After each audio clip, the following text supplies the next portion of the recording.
जंगल में पूर्व की तरफ से आने वाली ठंडी हवाएं बारिश का संकेत दे रही थीं।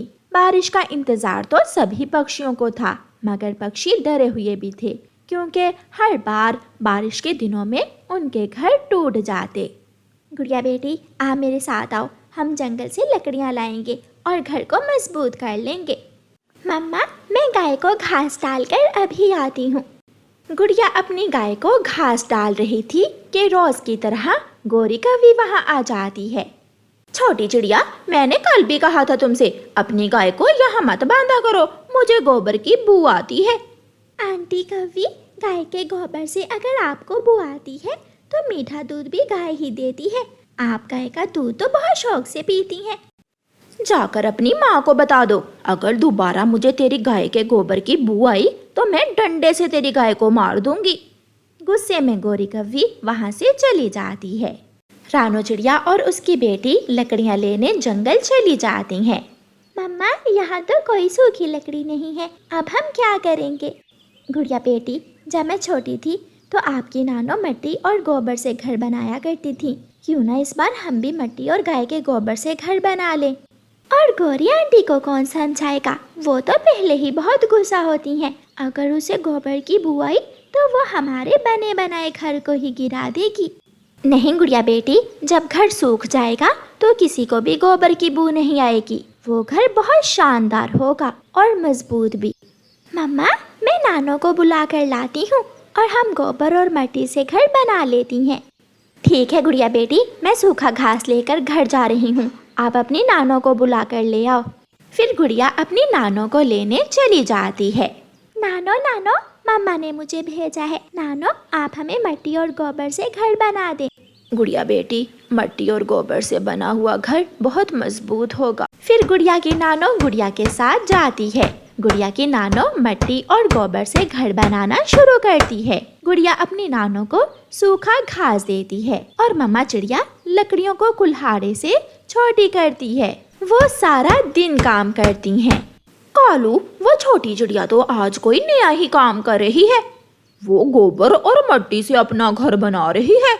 जब बारिश शुरू होगी तो एक ही बार में बह जाएगा चिड़िया का मिट्टी का घर। चिड़िया का घर बन जाता है। अब चिड़िया बहुत खुश थी। दूसरे दिन गुड़िया की नानो गुड़िया के लिए बेसन के लड्डू बना रही थी कि बारिश शुरू हो जाती है। गुड़िया बेटी, अब हमें कोई चिंता नहीं है, हमारा घर बहुत मजबूत है। मम्मा, इस बार मैं बारिश को आराम से बैठकर देख सकूंगी। गुड़िया, उसकी नानो और उसकी मम्मा घर में मजे कर रही थीं और उनकी गाय पेड़ के नीचे आराम से खड़ी थी। तेज बारिश की वजह से गोरी के घर की छत से पानी टपकने लगता है। कालू, ये छाता लो और घर की छत पर बैठ जाओ और बारिश के पानी को घर में आने से रोको। गोरी, ये बहुत मुश्किल है, मुझसे नहीं हो पाएगा। ये तो अब करना ही होगा, वरना सारा घर पानी से भर जाएगा। फिर कालू कौवा छाता लेता है और घर की छत पर बैठकर बारिश के पानी को रोकने लगता है। थोड़ी देर बाद कालू कौवा थक जाता है। गोरी, मैं बहुत थक गया हूँ, छत का सुराख बहुत बड़ा है, किसी वक्त भी घर गिर सकता है, हमें कहीं और जाना होगा। कालू, वो चिड़िया तो अब कभी भी हमें अपने मिट्टी और गोबर के घर में नहीं आने देगी। अब हम कहाँ जाएं? हम कबूतर के पास चले जाते हैं, कबूतर का घर अभी तक टिका हुआ है।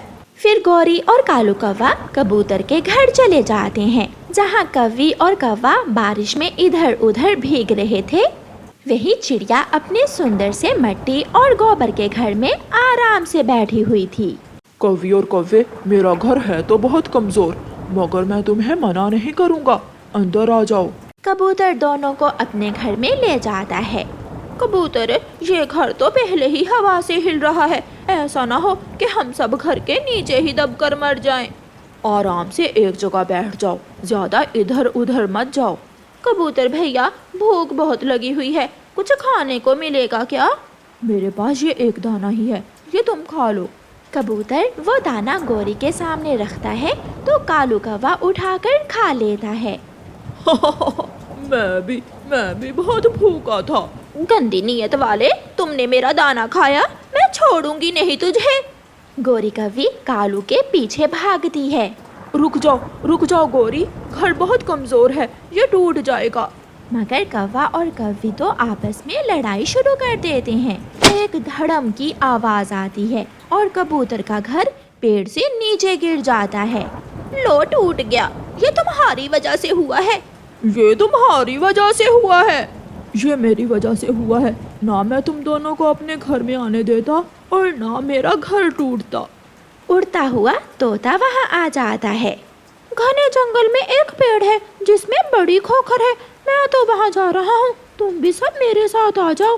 कालू, ऐसी बारिश में मरने से अच्छा है हम सब वहाँ ही चले जाएं। मुझे बारिश में भीगता हुआ छोड़कर तुम सब अकेले कैसे जा सकते हो? मैं भी जाऊंगा। फिर वो सब तोते के साथ घने जंगल की तरफ चले जाते हैं। बारिश थी कि रुकने का नाम ही नहीं ले रही थी। वो सब घने जंगल में पहुंच जाते हैं, मगर पेड़ की खोखर में तो पहले से ही माही चील बैठी हुई थी।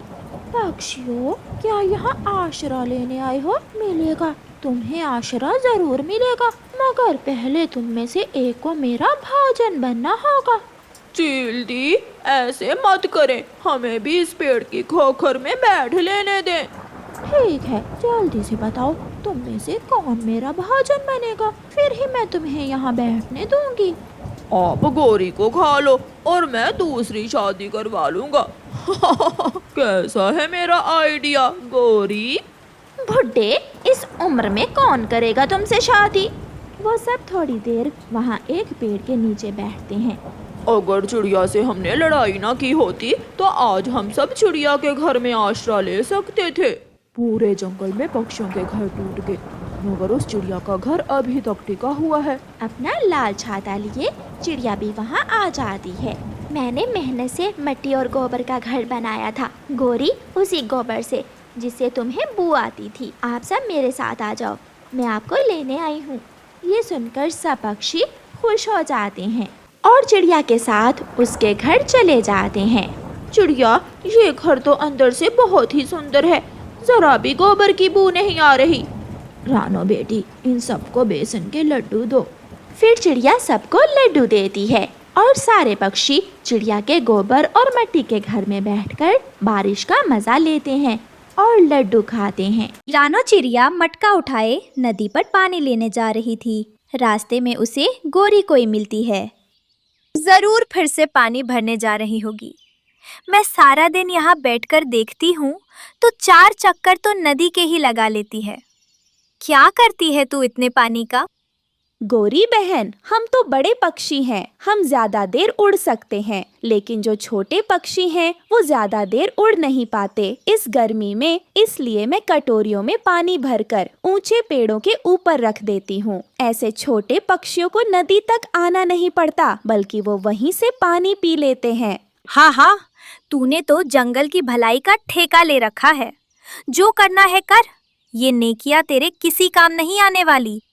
चिड़िया गोरी की बातों पर ध्यान नहीं देती और अपना मटका उठाकर नदी की तरफ चली जाती है। वो नदी पर जाती है और मटके को पानी से भरकर वापस घर आती है।